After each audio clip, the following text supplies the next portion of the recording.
আমার প্রভু, হাবশার মহান সম্রাট, আপনার অনুসারীদের রক্ষা করুন। ইয়েমেন ভূমিতে আপনার অনুসারীরা মহা বিপদে আছে। কি হয়েছে তোমার? ইয়েমেন নিয়ে তুমি এত চিন্তিত কেন? ইয়েমেনের বাদশাহ সেখানকার লোকজনদের অত্যাচার করছে, হত্যা করছে এবং দেশটাকে বাধ্য করছে। আপনি ছাড়া তাদের কোনো আশ্রয় নেই। এত বড় সাহস তার? কি করে সম্ভব? আমিও বলছি, তাকে তার কৃতকর্মের জন্য অনুতপ্ত হতে হবে। তাকে উপযুক্ত শাস্তি দিন এবং আপনি আমাকে সেনাবাহিনী দিয়ে সেখানে প্রেরণ করুন, এমন সেনাবাহিনী যা সে কখনো দেখেনি। তুমি ঠিকই বলেছ। ওই রাজ্যকে ধ্বংস করার জন্য আমি তোমাকে দিয়েই সেখানে সেরা অভিযান চালাবো, যাতে আর কোনো চিহ্ন না থাকে। তুমি সঙ্গে আব্রাহকেও নিয়ে যেও, কারণ সে একজন কৌশলী সমন্বয়ক।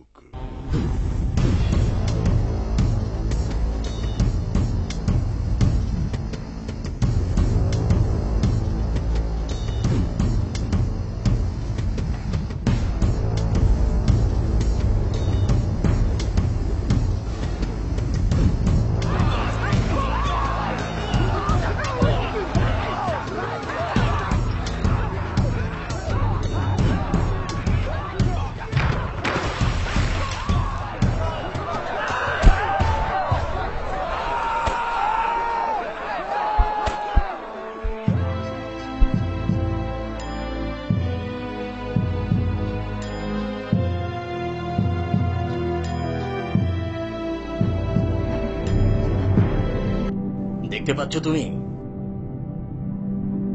এই সমস্ত অর্থ আর দাস এখন আমার। এই তরবারি দিয়ে আমি এসব অর্জন করেছি।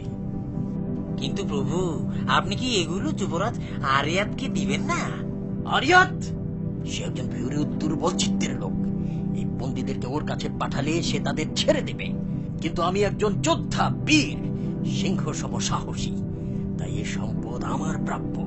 এই অর্থ সম্পদ এবং এই দাস দাসী সব আমার নিজ হাতের উপার্জন। আমিও এ কথাই ভাবছিলাম প্রভু, কিন্তু যুবরাজ আরিয়াত যদি রেগে যান তাহলে কি হবে? আরিয়াত, আরিয়াত।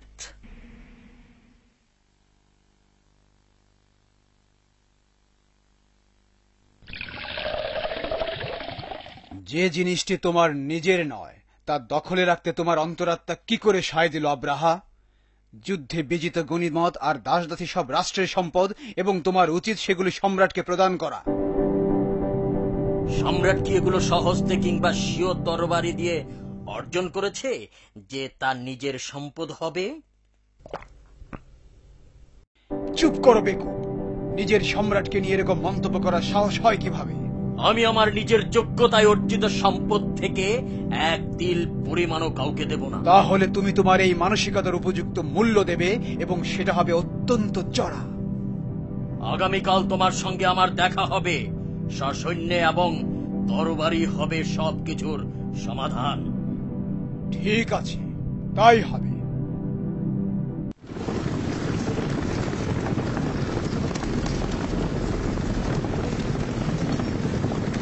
এখানে তো কেউ নেই।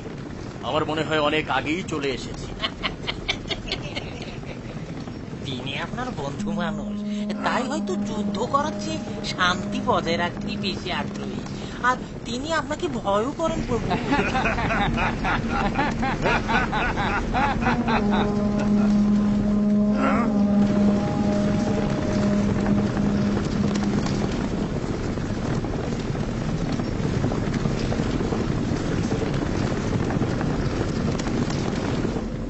আমি নিশ্চিত যে আমি আমার জীবনের সবচেয়ে ভয়ঙ্কর দিনটি প্রত্যক্ষ করতে যাচ্ছি। অবস্থা যে গুরুতর কিছু সেটা আমিও বুঝতে পারছি, এবং এই বাহিনীর সঙ্গে যুদ্ধ করলে আজকের দিনটি আমার শেষ দিন হবে।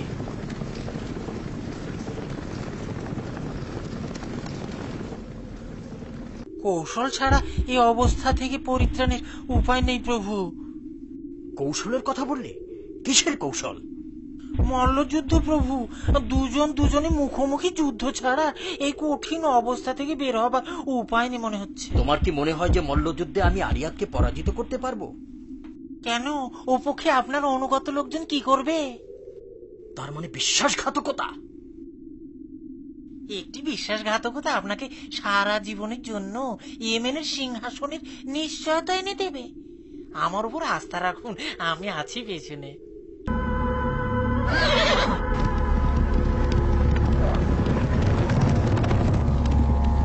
মনে হয় বন্ধু আব্রাহার কিছু বলবার আছে। সে একজন বিশ্বাসঘাতক, তার থেকে সাবধান হন যুবরাজ। তার মৃত্যু ছাড়া আর কোনো কিছুতে আমি সন্তুষ্ট হব না। তোমার উপর শান্তি বর্ষিত হোক আরিয়াত। তোমার আমার মাঝে কোনো শান্তির স্থান আদৌ আছে কি?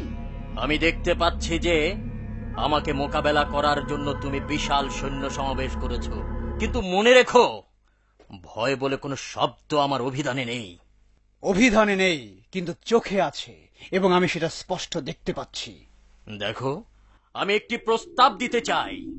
এত সৈন্য যুদ্ধ করে, এত রক্তপাত না করে চলো বিষয়টি দুজনে মিলে মীমাংসা করি। রক্তপাত, প্রাণপাত তোমাকে আবার ভাবায় নাকি? আমি তো জানি রক্তপাতেই তোমার আনন্দ। ওভাবে বলো না আরিয়াত, আমাদের প্রত্যেকের একটা নিজস্ব কাজের ধারা আছে। আমি বলতে এসেছি, চলো দুজন সেনাপতি মিলে যুদ্ধ করে বিষয়টি শেষ করি। অত্যন্ত চমৎকার প্রস্তাব আব্রাহা, আমি এটা গ্রহণ করছি।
আমি দুঃখিত, তুমি এত সহজেই ধরাশায়ী হবে ভাবতে পারিনি। বাহুতে এই বল নিয়ে মল্লযুদ্ধ? না, আমাকে মেরো না, আমাকে মেরো না। আমি সারা জীবন তোমার অনুগত দাস হয়ে থাকবো। দয়া করে আমাকে মেরো না, মেরো না, মেরো না, মেরো না, আমাকে মেরো না। আমি কি করে একজন রাষ্ট্রদ্রোহীকে ক্ষমা করে দেই? আমাকে পিছন থেকে কেউ তীর মেরেছে।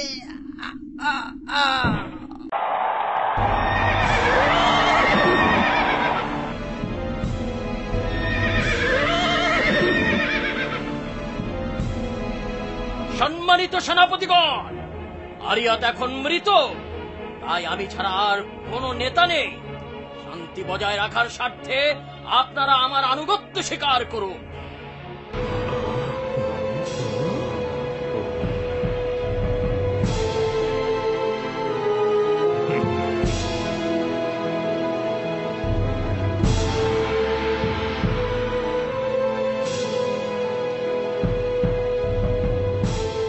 মনে হয় আমি একটা বিরাট ভুল করেছি, আমার সর্বোত্তম সেনাপতির সঙ্গে একটা উন্মাদকে পাঠিয়ে। তার মতো একজন লোভী আর ক্ষমতালিপ্সু ব্যক্তি ইয়েমেন রাজ্যের কি উপকারে আসছে?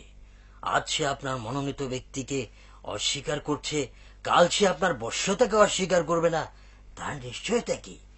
এটা অন্য আরো অনেককে একই ধরনের কাজ করতে উৎসাহিত করতে পারে, ফলে গোটা রাষ্ট্রে বিদ্রোহ দেখা দিবে।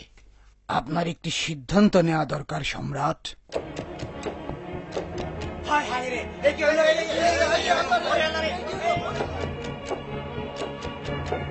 বার্তাবাহ, আব্রাহাল আশরামকে সংবাদ দাও যে আমি তাকে ডেকে পাঠিয়েছি। সে যেখানেই থাকে, যে কাজেই থাকে, সংবাদ পাওয়া মাত্রই সে যেন চলে আসে। আমার মনোনীত সেনাপতির সঙ্গে সে যে আচরণ করছে তার শাস্তি তাকে পেতে হবে।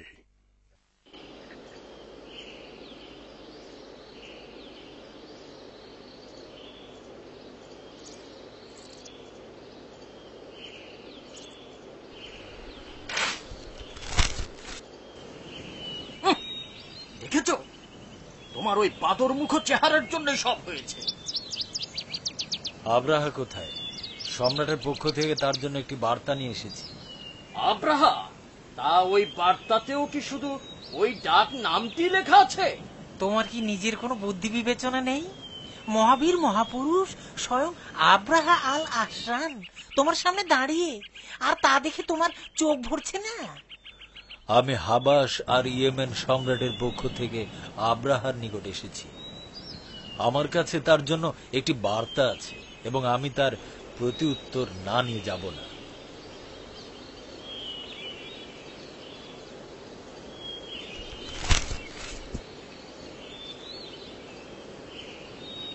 আমি যা আশঙ্কা করছিলাম তাই ঘটল। অদ্যরাত আমরা হাবশা যাচ্ছি, তার জন্য মূল্যবান কিছু উপহার প্রস্তুত করো। কাজটি খুব কঠিন। হয় আমি সম্রাটের কাছ থেকে আরো বেশি ক্ষমতা নিয়ে আসব, অথবা মাথাটা ঠিক সেখানেই রেখে আসব। কি বললেন? মাথা রেখে আসবেন? এটা যদি হয়, এরপরও আপনি সেখানে যাবেন, মাথা হারাবার বিপদ নিয়েও?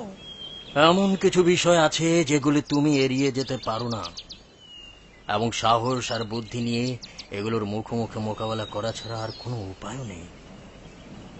আপনার জ্ঞানে রাজ ধরার সাধ্য আমার নেই হে ভবিষ্যৎ সম্রাট। তাই বলছি, আপনি যান, আর আমি এখানে আপনার প্রতিনিধিত্ব করি, এবং এই মুহূর্তে এটাই বোধহয় উত্তম কাজ। আমার পরিকল্পনা আরো উত্তম হে কাপুরুষ। তুমিও আমার সঙ্গে যাবে এবং আমারই মতো একই ভাগ্য বরণ করবে। আমার মালিক, আপনার জন্য আমার অন্তর কোরবান হোক, এবং আপনি আমার তাহলে আসো, মাথার মুকুটে। আর আমি যে কতগুলো মূল্যবান উপঢৌকন প্রস্তুত করতে বলেছিলাম তাও সঙ্গে নিয়ে এসো। প্রভু, যদিও আপনার উদ্দেশ্য কর্মপন্থা বোঝার সাধ্য আমার নেই, তবুও জানি যে আপনি যথেষ্ট কৌশলী এবং উদ্দেশ্য সাধনে খুবই পটু। এটুকু যখন বোঝো তাহলে শঙ্কা করছো কিসে? নাকি প্রতারকের মন সবসময় প্রতারণার পদই খুঁজে বেড়ায়? কখনো না, কখনো না। গুস্তাকি মাফ করুন সম্রাট, আমি বুঝেছি। আব্রাহা উত্তেজিত সম্রাটের সঙ্গে সাক্ষাৎ করতে গেল, কিন্তু আপন বুদ্ধি আর কৌশলের মাধ্যমে সে সম্রাটের উত্তেজনাকে আশীর্বাদে পরিণত করল। সম্রাট তাকে ইয়েমেনের শাসনকর্তা নিয়োগ করলেন।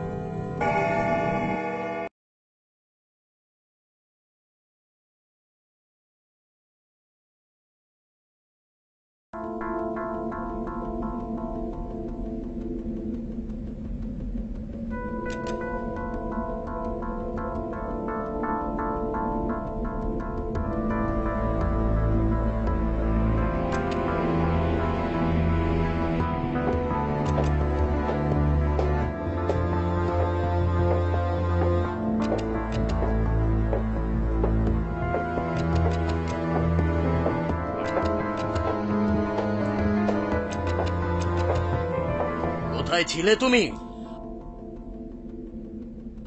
আমি তীর্থযাত্রার কাফেলার দিকে নজর রাখছিলাম। তীর্থযাত্রা? হ্যাঁ সম্রাট, আরবরা প্রতি বছর মক্কায় যায় তীর্থযাত্রা করতে।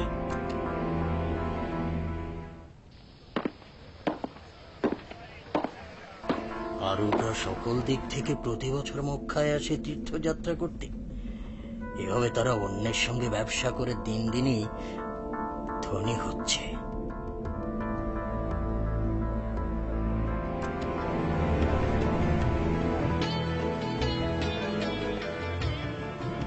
মক্কা এখন সম্পদশালী।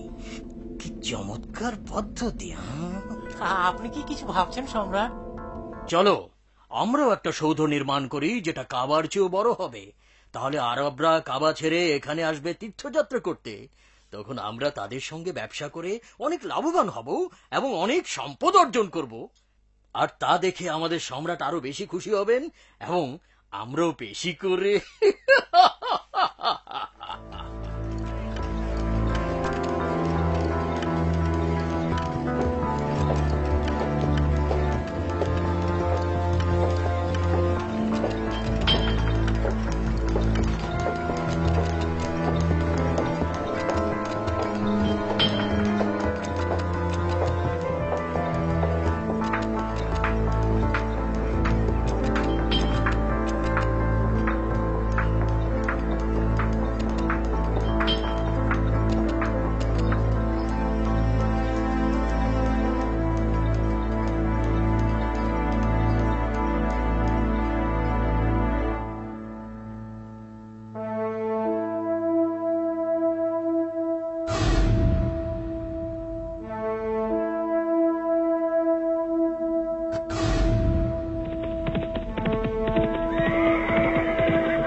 মক্কার গোত্রপতি কোথায়? আমি ইয়েমেনের মহান বাদশাহ আব্রাহার নিকট থেকে এসেছি। মক্কার গোত্রপতি হলেন আব্দুল মোত্তালিব বিন হাশেম। তুমি তাকে কাবার কাছেই পাবে। তিনি জমজম কূপ থেকে লোকজনের জন্য পানি আনেন।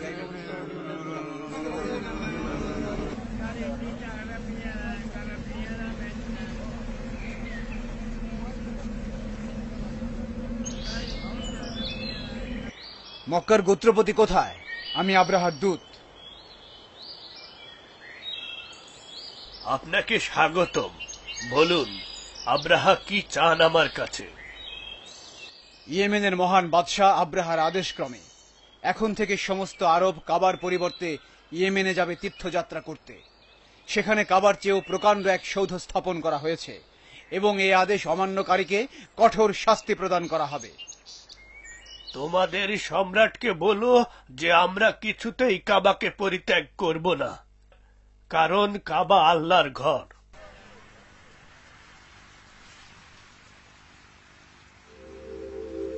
সে আমাদের কিবলাকে ধ্বংস করতে চায়, আমরা এটা বিনা প্রতিবাদে ছেড়ে দিব না।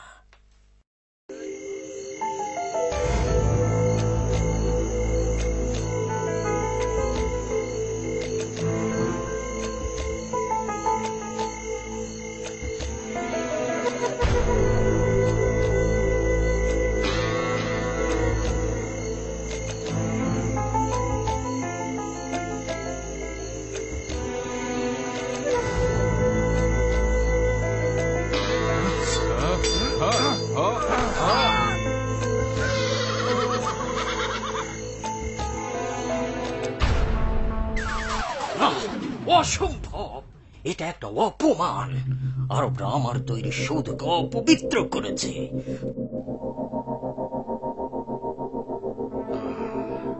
তারা আমাকে উপহাস করেছে।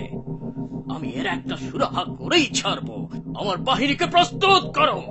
ওই কাবাকে আমি করিয়ে দেব। তারপর দেখি ইয়েমেন ছাড়া তারা যায় কোথায়।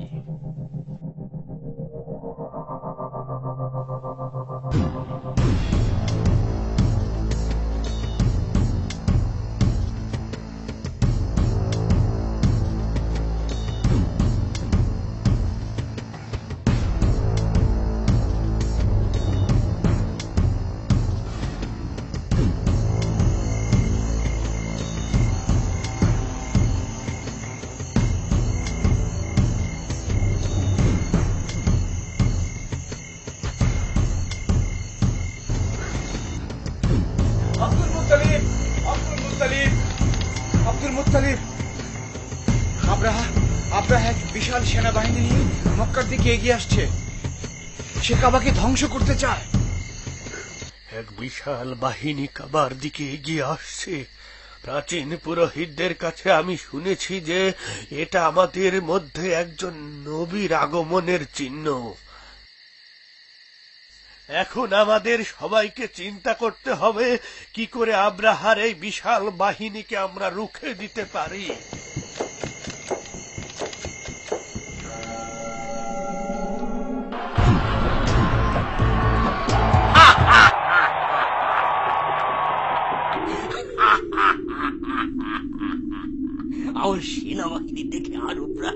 আর ভয় পেয়ে গেছে। সম্ভবত তারা পাহাড়ের আড়ালে পালিয়ে গেছে। আমি নিশ্চিত যে এই বাহিনীর সামনে কোনো কিছুই টিকবে না এবং কোনো কিছুতেই আমাদেরকে কাবা ঘর ধ্বংস করা থেকে রুখতে পারবে না।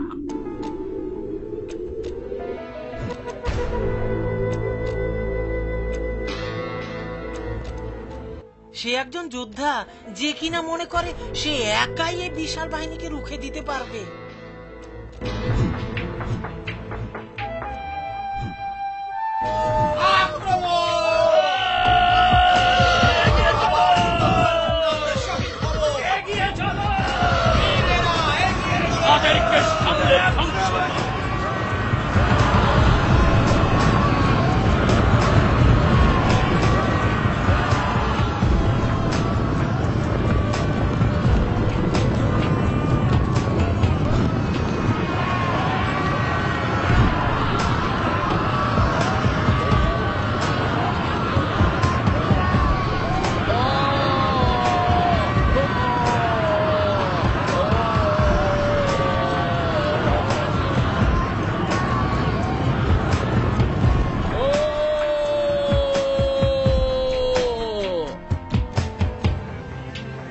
বুঝতে পারছো তোমাদের সামর্থ্য? তোমরা কি সত্যি মনে করো যে কয়েকজন মিলে আমার এই বিশাল সেনাবাহিনীকে রুখতে পারবে? আমাদের জীবনের বিনিময় হলেও আমরা কাউকে কাবার ধারে কাছে ঘেঁষতে না দেওয়ার প্রতিজ্ঞা করেছি। আমি বীর যোদ্ধাদের সম্মান করি এবং তোমাদের সাহসের প্রশংসা করি, তাই আমি তোমাকে প্রাণে বাঁচিয়ে দেব এবং মরুযুদ্ধে তুমি হবে আমার পথ প্রদর্শক।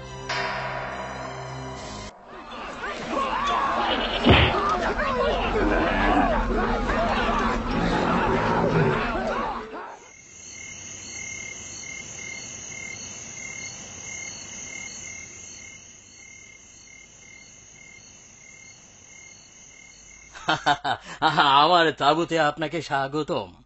আসন গ্রহণ করুন। অনুগ্রহ করে আপনি খানিকটা বসুন। ধন্যবাদ। আমরা এখানে রক্তপাত করতে আসিনি। আমি যেটা চাই, আমরা আপনার নেতৃত্বে কাবার দিকে অগ্রসর হব এবং আমরা আপনার এবং আপনার লোকজনের কোনো ক্ষতি করব না। আমি জানি যে আপনি আমাদের কোনো ক্ষতি করবেন না যতক্ষণ আমরা আপনার পথে আছি, কিন্তু আমি এখানে এসেছি অন্য কারণে। কি? আপনার সৈন্যরা আমাদের উটগুলোকে বন্দী করেছে। আমি এসেছি তাদের নিয়ে যাওয়ার জন্য। আপনি এখানে এসেছেন আপনার উট ফিরিয়ে নিয়ে যাওয়ার জন্য, কিন্তু ভুলে যাচ্ছেন কাবার কথা। আপনাকে দেখে আমি আশ্বস্ত হয়েছিলাম আপনি একজন বয়োজ্যেষ্ঠ মানুষ। এই অবস্থায় এসে বলছেন উট ফিরিয়ে নেওয়ার কথা। এরপর আপনার উপর কোনো শ্রদ্ধা থাকতে পারে না। ওই উটের মালিক হচ্ছি আমি, আর কাবার মালিক হচ্ছেন আল্লাহ। তাকে তার উটগুলো দিয়ে দাও এবং কাবাকে ধ্বংস করা থেকে আমায় কেউ রুখতে পারবে না।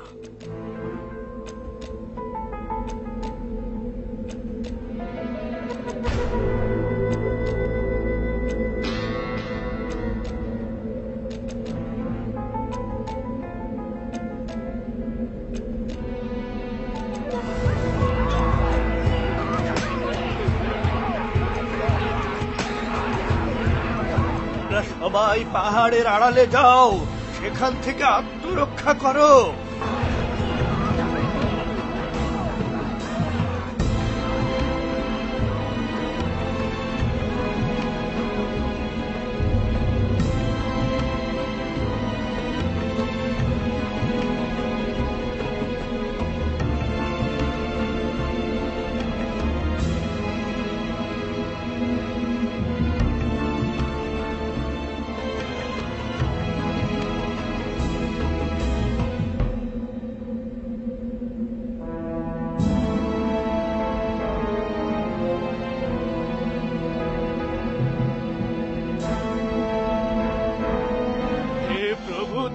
আমাদের ক্ষমা করো, তোমার ঘরকে রক্ষা করো, তোমার ঘরকে।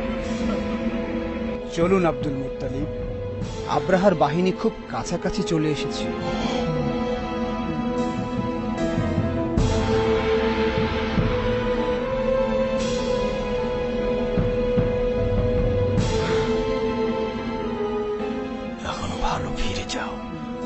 রাখবে এটা আল্লাহর ঘর।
মহান আল্লাহ রাব্বুল আলামিন তার ঘরকে রক্ষা করলেন এবং আব্রাহাকে তার বিশাল হস্তি বাহিনী সহ ধ্বংস করলেন। এই বছরই মক্কায় আমাদের প্রিয় নবী হযরত মুহাম্মদ সাল্লাল্লাহু আলাইহি ওয়াসাল্লামের শুভ জন্ম হয়।